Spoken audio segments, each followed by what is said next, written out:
He had a divorce fund, a secret prenup, an apartment, just in case. I found out 3 days before our wedding. Posted to r/true off my chest.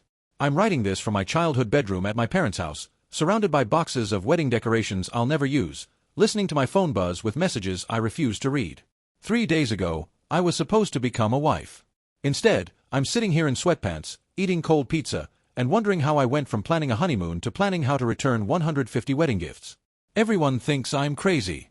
My mother won't look at me without crying. My father keeps asking if I'm absolutely sure. My maid of honor keeps texting me articles about cold feet and pre-wedding jitters, like I just got nervous and ran. They don't understand. None of them were in that kitchen when he said it. Let me start from the beginning. My fiancée and I had been together for 4 years. We met at a mutual friend's birthday party, bonded over our shared love of terrible horror movies, and fell into something that felt easy, comfortable, real. He proposed 18 months ago on a hiking trip, nothing fancy, just the two of us at sunrise, him down on one knee with his grandmother's ring. I said yes before he even finished the question. The wedding planning was mostly smooth.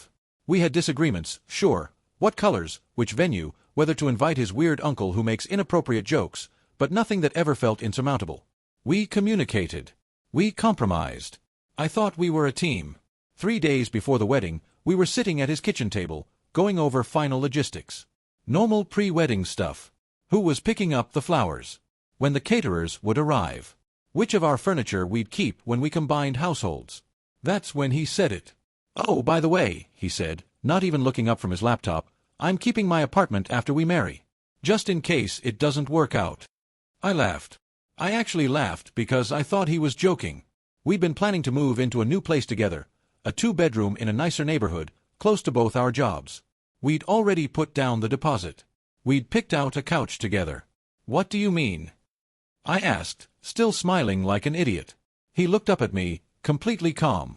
No hint that he'd said anything unusual. I'm keeping the lease on this place. As a backup. You never know what's going to happen. 50% of marriages end in divorce. I'm just being practical. He said, just in case it doesn't work out, like he was talking about a backup plan for a picnic. Not a marriage. Not a life together. Like he was discussing what to do if it rained on our outdoor barbecue, not what to do if our entire relationship fell apart. Practical, I repeated. Yeah. He shrugged. Actually shrugged. I mean, hope for the best, prepare for the worst, right? It just makes sense to have somewhere to go if things don't work out. I felt something cold settle in my stomach. That specific kind of cold that comes when you realize something is very, very wrong, but your brain hasn't caught up yet. We've been together 4 years. We're getting married in 3 days. And you're keeping your apartment as an escape hatch. Don't be dramatic. He waved his hand dismissively. It's not an escape hatch. It's just smart planning. Everyone should have a backup plan. I stared at him. At this man I'd loved for 4 years. At this man I was supposed to marry in 72 hours. At this man who had apparently been planning his exit strategy while I was planning our entrance as husband and wife. Do you? I had to stop. Start again. Do you not believe we're going to make it? I didn't say that. He looked annoyed now, like I was being unreasonable. I'm saying that statistically, marriage is a risk. I'm just hedging my bets. Hedging his bets. That's when I started asking more questions. And that's when everything unraveled. Update 1. The unraveling. I asked him, very calmly, to explain exactly what he meant by backup plan. He was happy to elaborate. Proud of it, even. Like he was showing off how smart and prepared he was. First, the apartment. He'd already spoken to his landlord. The lease was month to month, and he was going to keep paying the $1,400 a month for the foreseeable future. At least for the first year or 2, he said. Just until we're sure things are solid. First year or 2, I said flatly. Maybe longer. Depends how things go. Second, he wasn't putting my name on the new apartment. The one we'd put a deposit on together. The one I had contributed $3,000 toward. He'd make sure I was comfortable there, of course, but, from a legal standpoint, it would be better if the lease was just in his name. In case we need to separate assets later, he explained, as if this was perfectly normal. As if discussing the division of assets before the wedding was standard practice. Third, and this is where I felt like the floor dropped out from under me, he wanted a prenup. We'd never discussed a prenup. Not once in our 4-year relationship. Not during the 18 months of engagement. And now, 3 days before the wedding, he was bringing it up like he'd just remembered to add milk to the grocery list. "I have a draft," he said. "My lawyer put it together a few weeks ago. It's pretty standard. Just protects us both in case of divorce." "Your lawyer," I said slowly. "You've had a lawyer working on this for weeks." "About a month. I wanted to make sure it was thorough." A month. He'd been secretly preparing divorce documents while I was picking out centerpieces and writing our vows. And then came the final revelation. The just-in-case fund. He had a separate savings account I didn't know about. He'd been putting money into it for nearly a year, ever since we got engaged, actually. Divorce fund, he called it. Casually. Like he was describing a vacation savings account or a rainy day emergency fund. He had saved almost $15,000 for our potential divorce. "You never know what you'll need when you need to start over," he said. "Moving costs, legal fees, first and last month's rent on a new place. Better to have it and not need it than need it and not have it." I just sat there. Silent. I couldn't even process what I was hearing. This man had spent the last year preparing for our marriage to fail, while I had spent it believing we were building something permanent. Every time he'd said, "I love you," every time he'd talked about our future, every time he'd kissed me goodnight, he'd been hedging his bets. Keeping his options open. Making sure he had an exit strategy. I realized I was about to marry a man who had one foot out the door before we even walked down the aisle. And the worst part? He didn't think he was doing anything wrong. He genuinely believed this was smart. Practical. Responsible. "Why didn't you tell me any of this before?" I finally asked. "Because it's not a big deal," he said, genuinely confused. "This is just planning. It doesn't mean anything about how I feel about you. I love you. I want to marry you. I'm just also aware that things don't always work out, and I want to be prepared." "Things don't always work out," I repeated. "Right.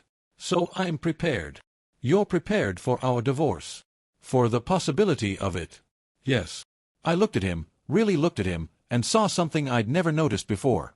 Something cold behind his eyes. Not cruel. Just clinical. Like he was approaching our marriage as a business transaction with an exit clause clearly defined. He kept asking, "What's the big deal?" That was the big deal. He didn't understand why planning our divorce before our wedding was a problem. Update 2. The question that changed everything. I went quiet for a long time after that conversation. Just sat there while he went back to his laptop, apparently satisfied that he'd explained himself adequately. He even seemed slightly pleased, like he'd just demonstrated what a responsible, forward-thinking husband he would be. I thought about the last 4 years. The first date where he'd nervously spilled wine on his shirt. The vacation where we'd gotten lost in Rome and ended up finding this tiny family restaurant that became our favorite memory. The night he proposed, his voice shaking as he asked me to spend my life with him. Had he been hedging his bets even then? I thought about every "I love you" he'd ever said to me. Every promise. Every plan for our future. Were they all conditional? Were they all spoken with an asterisk attached? "I love you, but I'm keeping my apartment just in case." "I want to grow old with you, but I'm saving money for when we split." "I can't wait to marry you, but I have a lawyer working on our prenup." Every promise felt conditional now. Every "I love you" suddenly felt hollow. Finally, I asked him one question. The only question that mattered. "Do you actually want to marry me? Or are you just going through with it because we've already planned everything?" He looked up from his laptop. For a moment, something flickered across his face. Not guilt exactly. Not shame. Something more like surprise that I would even ask. And then he hesitated. He hesitated. I could actually see him thinking about it. Weighing his options. Considering his response. The way you might pause before answering a question on a test that you weren't quite sure about. "Of course I want to marry you," he said eventually. But there was a half-second gap before the "of course." There was a moment where the answer wasn't automatic, wasn't instinctive, wasn't obvious. When someone asks you if you want to spend your life with the person you love, you shouldn't have to think about it. That hesitation told me everything I needed to know. "You're not sure," I said quietly. "You've never been sure." "That's not fair," he protested. "I proposed to you. I've been planning this wedding with you for over a year." "You've been planning our wedding and our divorce at the same time," I said. "That's not commitment. That's contingency." "It's being realistic," he snapped, finally showing some emotion. It's being smart. It's telling me that you've never fully believed in us, I interrupted. It's telling me that while I've been all in, you've been keeping one foot out the door. It's telling me that you're marrying me hoping it works out, but fully prepared for when it doesn't. When it doesn't, he repeated. You mean if it doesn't? I shook my head. No. You said when. In your head, it's already when. You've already accepted that our marriage will probably fail. You're just going through the motions of trying because… What? Because you've already paid for the venue? Because it's easier than calling it off. You're twisting my words. I'm hearing them clearly for the first time. He stared at me. Then he said something that made everything crystal clear. Look, I do love you. I want this to work. But can you honestly tell me, with absolute certainty, that we'll be together forever? Can anyone promise that? I'm just acknowledging reality. I'm not willing to bet everything on a feeling. A feeling. That's what our love was to him. A feeling. An emotion. Something temporary and unreliable, not worth betting on. I stood up from the table, picked up my purse, walked toward the door. Where are you going? He asked. I'm going to cancel a wedding, I said quietly. And then I left. Update 3, the fallout. Calling off a wedding 3 days before the ceremony is exactly as chaotic as you might imagine. 150 guests. $30,000 in non-refundable deposits. A dress hanging in my closet. Flowers already ordered. A cake being constructed. A honeymoon flight already booked to Portugal. I made the calls myself. Every single one. I sat in my car in the parking lot of his apartment building and started dialing. My mother first.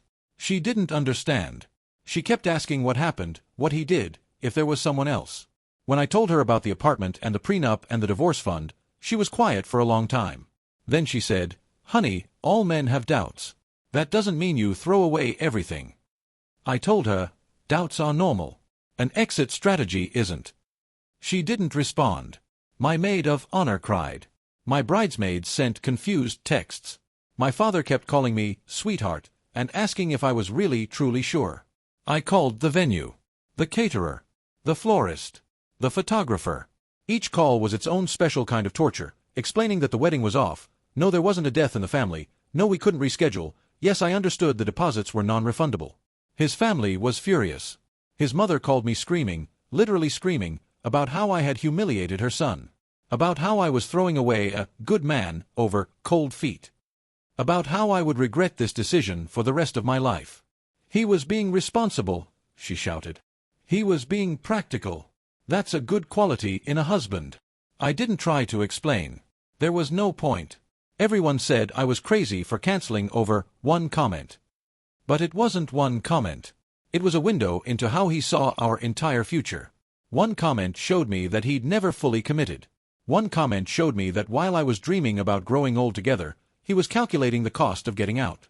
One comment revealed that our entire relationship had an invisible asterisk attached to it, a fine print I'd never seen until now. The next few days were a blur of logistics and tears and judgment. My cousin said I was overreacting. My aunt said I'd regret this when I was still single at 40. My grandmother, bless her heart, patted my hand and said, "You're young, you'll find another one." Like I was upset about losing a pair of shoes, not canceling my wedding. His friends sent me horrible messages. I was called selfish, crazy, dramatic, unstable. One of them, his best man, texted me a long paragraph about how I'd destroyed my fiancé and how he'd never trust women again. I didn't respond. My fiancé himself oscillated between anger and confusion. He kept asking what he'd done wrong. He kept insisting that he loved me, that he wanted to marry me, that I was blowing everything out of proportion. "It's just an apartment," he said in one voicemail. "It's just money in an account. How does that change how I feel about you?" He still didn't get it. He still doesn't get it. Update 4. What should have been my wedding day? I spent what should have been my wedding day alone. I told my mother I needed space. I told my friends I wasn't ready to talk. I turned off my phone. I locked my apartment door. And I sat in silence, watching the hours tick by. At 2 p.m., I would have been walking down the aisle. Instead, I was on my couch in yoga pants, staring at the wall. At 3 p.m., we would have been exchanging vows. Instead, I was crying into a pillow, grieving not just the relationship but the future I thought I was going to have. At 5 p.m., we would have been taking photos as husband and wife. Instead, I was ordering Chinese food and wondering how I got here. At 7 p.m., we would have been dancing our first dance. Instead, I was looking at our engagement photos, searching for signs I'd missed. Were there signs? Were there moments where his hesitation should have been obvious? I thought about the time I'd asked him where he saw us in 10 years, and he'd said, "Who knows? A lot can change in 10 years." I'd thought he was being philosophical. Now I wondered if he was already hedging. I thought about the time I'd suggested we combine bank accounts after the wedding, and he'd said, "Let's wait and see how things go first." I'd thought he was being cautious. Now I wondered if he was protecting his exit fund. I thought about all the times he deflected when I talked about having kids, about buying a house together, about putting down roots. "Let's not get ahead of ourselves," he'd always say. I thought he was being practical. Now I saw it for what it was: reluctance, uncertainty, doubt. He'd never been all in. He'd just been good at making me think he was. At 9 p.m., the time we would have been cutting our cake, my phone buzzed. I turned it back on just to check if there were any emergencies. There was one text. From him. "I hope you're happy now." I wasn't happy. Happiness was the furthest thing from what I felt. But I was certain. Certain that I'd made the right choice. I didn't respond. Update 5. The final message. A week passed. Then 2. The dust began to settle, though the emotional wreckage remained. I returned the wedding gifts. I ate the deposits. I explained the situation so many times that the words stopped feeling like words and started feeling like a script I was reciting from memory. Some people understood. My best friend from college, who'd been through a divorce herself, said, "You saw who he really was before the marriage instead of after. That's not a tragedy. That's a gift." Others didn't understand. My mother still brings it up every time I see her. "Are you sure it's too late to work things out? Maybe you could go to counseling. Maybe he's changed." He hasn't changed. I know because he keeps texting me. At first it was angry. Then it was confused. Then it was pleading. Now it's just sad. I don't understand what I did wrong. I was just trying to be prepared. Everyone thinks about divorce. I was just the only one honest enough to plan for it. He still doesn't see it. He still thinks his practicality was a virtue, not a red flag. He still believes that approaching our marriage like a business transaction was the responsible thing to do. And maybe, for someone else, it would have been fine. Maybe there are couples out there who both want prenups and backup plans and separate finances and apartments on standby. Maybe for them, that's love. But for me, love meant jumping in with both feet. Love meant betting on us even when the odds seemed uncertain. Love meant building something together and trusting that we'd figure it out as we went. He wasn't capable of that kind of love. Not with me. Maybe not with anyone. Last night, what would have been exactly 1 month since our wedding, he texted me again. "I guess you were right to have doubts." I stared at that message for a long time. He still didn't get it. I never had doubts about us. He did. That was the whole problem. I thought about responding. About trying one more time to explain why his practicality felt like a betrayal. Why his backup plans made our entire relationship feel like a contingency. Why I couldn't marry someone who was already planning the divorce. But what would be the point? He would never understand. To him, I was the crazy one. The irrational one. The woman who threw away a perfectly good relationship over one comment. He'll probably tell the story that way for the rest of his life. How his dramatic ex-fiancée canceled their wedding 3 days out because he made one innocent comment about being prepared. And that's fine. Let him tell it however he wants. I know the truth. I know that I was about to marry a man who had already given up on us. A man who saw our marriage not as a beginning but as a risk to be mitigated. A man who loved me conditionally, with an exit strategy fully mapped out. I dodged a bullet. It cost me $30,000 and my dignity and my faith in my own judgment. But I dodged a bullet. Someday, maybe, I'll be grateful. Someday I'll meet someone who doesn't keep an apartment, just in case. Someone who doesn't secretly save for our divorce. Someone who, when asked if they want to marry me, doesn't hesitate. But right now, today, I'm just tired. I'm tired of explaining myself. Tired of defending my decision. Tired of people telling me I overreacted when they weren't in that kitchen. When they didn't hear the casual way he said it. When they didn't see the complete lack of awareness in his eyes. He said, just in case it doesn't work out, like it was nothing. And to him, it was nothing. That's why I left. Not because he had doubts. Not because he was nervous about marriage. Not because he wanted a prenup. Because to him, our entire future together was a calculated risk. A bet he was making while keeping his money on the table, ready to walk away the moment things got hard. I didn't want to be someone's calculated risk. I wanted to be someone's sure thing. I didn't respond to his text. I never will. Epilogue. It's been 3 months now. The wedding dress has been donated. The engagement ring sits in a drawer I try not to open. The new apartment we were supposed to move into together has been rented to someone else. Some days are better than others. Last week, I ran into one of his friends at a coffee shop. She gave me a pitying look and said, "He's doing well, you know. He's already dating someone new." I nodded and smiled and didn't say what I was thinking. Good luck to her. I hope she asks the right questions before the wedding. My mother has finally stopped asking if I want to try again. My father bought me a bottle of expensive wine and said, "For what it's worth, I think you made the right call." It was the first time anyone in my family had said that. My therapist tells me I need to stop framing this as a loss. "You didn't lose anything," she said. "You gained information. You gained self-respect. You gained the ability to walk away from something that wasn't right for you." She's not wrong. But some nights, when the apartment is too quiet and the bed is too empty, it's hard to feel like I gained anything at all. I keep thinking about that moment in the kitchen. The casualness of his voice. The way he shrugged. The complete and utter lack of awareness that he'd just revealed something devastating. He wasn't being cruel. He wasn't trying to hurt me. He genuinely believed that what he was doing was smart, responsible, mature. And that's what made it so unsettling. Cruelty I could have understood. Cruelty I could have fought against. But this cold, clinical practicality, this treating our marriage like a business contract with clearly defined exit clauses, that was worse. Because it meant that somewhere, deep down, he'd never really believed in us at all. I'm posting this because I need to get it out of my head. Because I need to stop explaining myself to people who will never understand. Because I need someone, somewhere, to tell me that I wasn't crazy. That canceling a wedding 3 days out, losing the money, facing the judgment, destroying a 4-year relationship, was the right thing to do when I realized my fiancé had already planned for our divorce. That walking away was braver than staying. That betting on myself was worth more than being someone's contingency plan. I don't know what the future holds. I don't know if I'll find someone who loves me without conditions, without backup plans, without one foot already out the door. But I know I'd rather be alone than be someone's calculated risk. And for now, that has to be enough. TLDR, my fiancé casually mentioned he was keeping his apartment, just in case our marriage didn't work out. Further questioning revealed a secret prenup, a divorce fund, and a complete lack of belief in our relationship. I canceled the wedding 3 days before. Everyone thinks I'm crazy. I think I dodged a bullet. Here's what I learned about love. It's not a calculated risk. It's a leap of faith.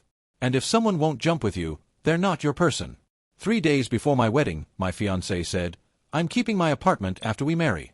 Just in case it doesn't work out." He said it like he was talking about a backup plan for a picnic. Not a marriage. Not a life together. Then came the rest. A prenup his lawyer had been working on for a month, without telling me. A secret divorce fund, with $15,000. Our new apartment lease only in his name. All of it planned while I was writing our vows. I realized I was about to marry a man who had 1 foot out the door before we even walked down the aisle. I asked him one question: "Do you actually want to marry me, or are you just going through with it because we've already planned everything?" He hesitated. When someone asks if you want to spend your life with the person you love, you shouldn't have to think about it. I canceled the wedding. 150 guests. $30,000 non-refundable. 3 days before. My mother said, "All men have doubts." I said, "Doubts are normal. An exit strategy isn't." Everyone said I was crazy for canceling over one comment. But it wasn't one comment. It was a window into how he saw our entire future. He kept asking, "What's the big deal?" That was the big deal. He didn't understand why planning our divorce before our wedding was a problem. He texted me on what would have been our wedding night, "I guess you were right to have doubts." He still didn't get it. I never had doubts about us. He did. That was the whole problem. I didn't want to be someone's calculated risk. I wanted to be someone's sure thing. I'd rather be alone than be someone's contingency plan. And for now, that has to be enough.